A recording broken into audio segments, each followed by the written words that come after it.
fellow readers and writers. Thank you for joining me in this quiet moment of discovery. To all who find joy in turning pages or taking the scenic route, welcome.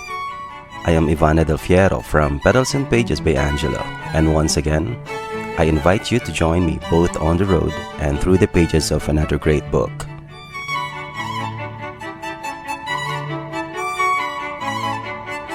Reading outdoors is my kind of therapy. Yung hangin na dumadampi sa balat, ang mga dahon na kumikilos sa ihip ng hangin, at ang mga ibon na tila nakikisali sa katahimikan. It's a calm drawn from nature itself, unhurried, unfiltered, and complete.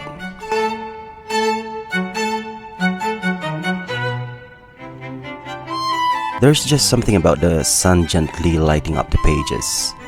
It turns reading into something almost sacred. To read in the open air is to breathe twice, as I always say. And today, we'll be diving into a true classic, The Complete Sherlock Holmes by Sir Arthur Conan Doyle. Isa itong aklat na ilang beses ko nang binalikan, and every time it reveals something new. A towering achievement in detective fiction, and a must-read for anyone who truly loves stories of mystery, intellect, and human nature.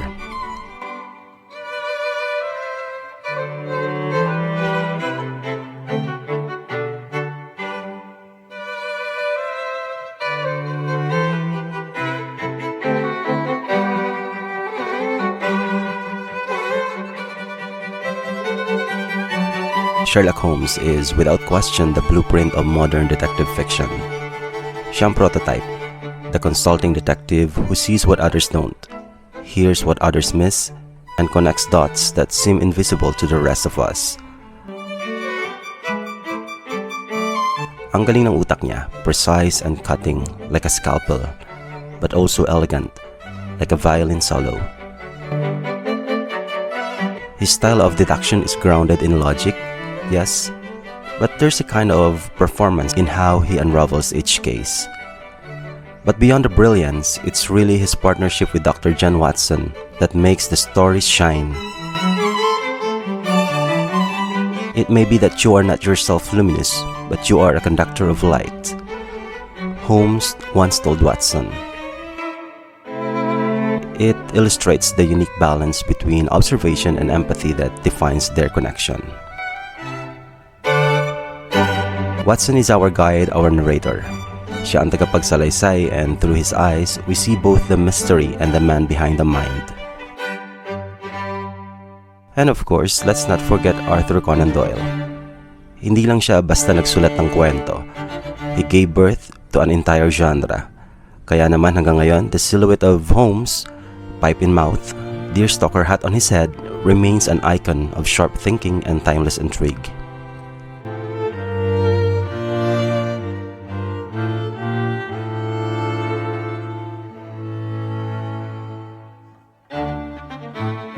Let us now take a closer look at a few standout stories from the collection.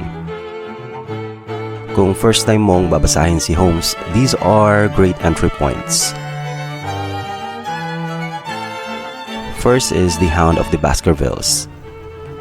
Think gothic horror meets scientific deduction.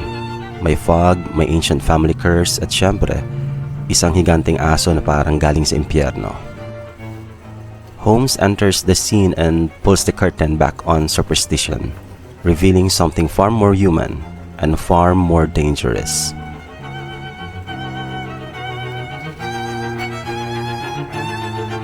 Second is The Final Problem.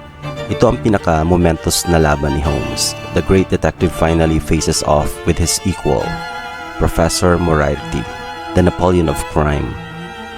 So Reichenbach falls, their showdown becomes both physical and philosophical. If you've ever wanted to read the literary equivalent of a mind duel, this is it.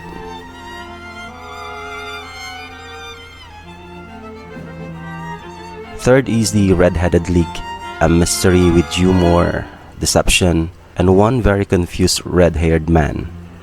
Tila simple lang ang premise, may trabaho lang dahil sa kulay ng buhok.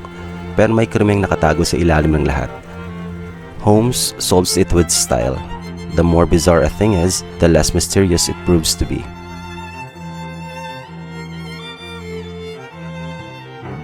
Fourth is the mass grave ritual. This one's a hidden gem. May lumang ritual, isang pamilyang may sikreto, at isang misteryong itinatago ng panahon. Holmes deciphers it like a historian, a detective, and a poet combined. Parang escape room meets treasure hunt, Victorian edition.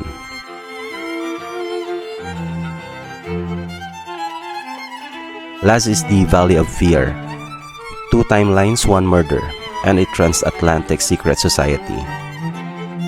Holmes proves he can connect threads across continents. A reminder that the mind, when focused, knows no boundaries. Para siyang dalawang nobela sa isang kwento, thrilling and unpredictable.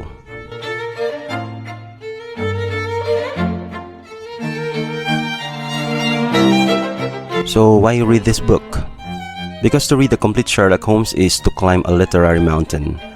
Mahirap sa simula, yes, makapal, malalim, at minsan old-fashioned. But it's also rich, unforgettable, and endlessly rewarding.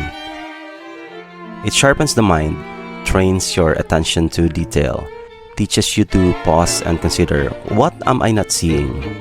Sabi nga ni Holmes, when you have eliminated the impossible, whatever remains, however improbable, must be the truth.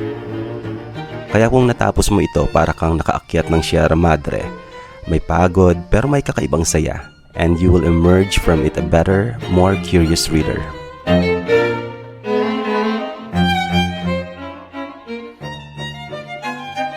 Don't be afraid of big books. Ang pagbabasa tulad ng pagbibisikleta builds endurance. Hindi lang para sa katawan, kundi para sa isip at kaluluwa. Read outside if you can. Let nature interrupt you every few pages. Treat every chapter as a climb and every solved mystery as a view from the top.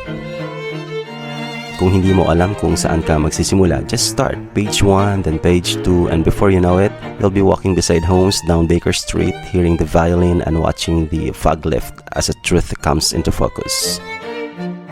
Kaya mga kaaklat at kapadyak, ito ang hamon ko. Read the Complete Sherlock Holmes. And once you're done, tell me, did it not sharpen your senses? Did it not leave you changed? If Watson documented Holmes' brilliance, then you can be the chronicler of your own reading life.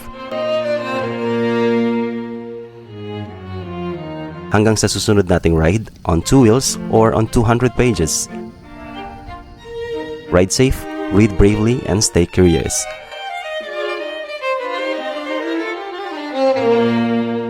Ako po si Ivana Del Fiero, tipping my dear stalker hat to you with a wink that would make Mr. Holmes proud. Happy cycling and happy reading!